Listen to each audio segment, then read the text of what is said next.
The year is 2023. With inflation rising at astronomical rates, the money in our pocket is becoming less valuable.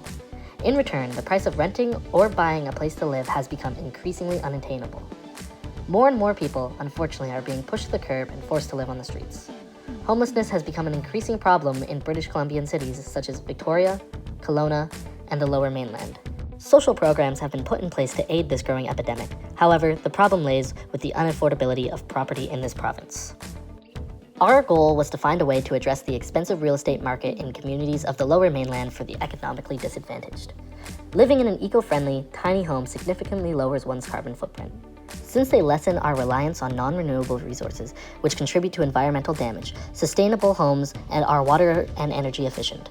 This, along with the use of durable, long-lasting materials, will result in low operating costs. Since products like paint, cleansers, and adhesives contain less dangerous chemicals like formaldehyde, living in a green home also leads to happier and healthier existence.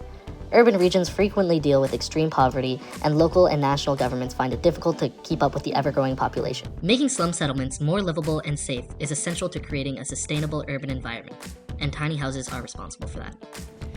We came up with our design by looking at examples of other small houses. However, we noticed that many small form-factor houses were not constructed, organized, or powered sustainably.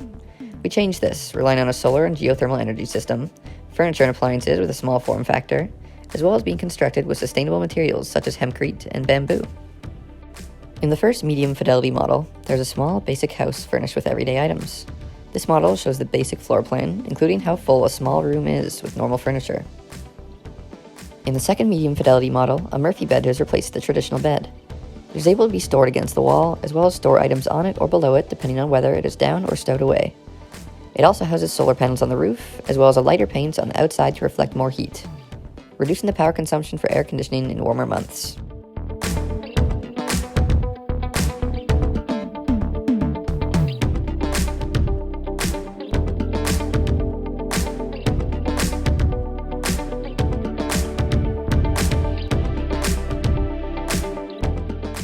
There are countless risks when undertaking the design of what is to be someone's home.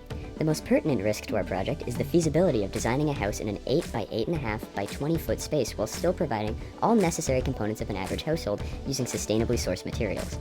Our second assumption targets the technical feasibility of using a hybrid geothermal and solar powered system in our homes while still leaving enough space for livable housing. Adding this system would mean that our roof would need to be able to support additional weight, and the geographical location would need to be suitable for geothermal installation. Our third assumption asks if the use of minimalistic design choices can be used to create a larger living area for the end user. Our low-fidelity prototypes were limited by the feasibility of making a physical model of a home in our budget, so our prototypes demonstrate the looks-like properties of our sustainable homes through sketches using the software OneNote. The first sketch exemplifies our second assumption, showing the hybrid solar and geothermal power system, which leaves ample living space for 1 to 2 people while giving an eco-friendly bonus.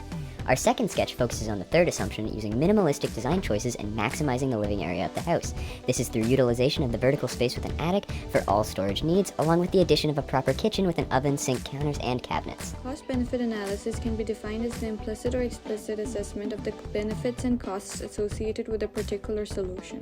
Our cost-benefit analysis combines the company's and society's perspectives. To start off, we first divided the monetary and non-monetary costs and benefits. The monetary costs consist of permit, foundation, framing, materials, labor, utilities, appliances, interior design, and maintenance. We then took time into account and conducted our analysis for 5 years.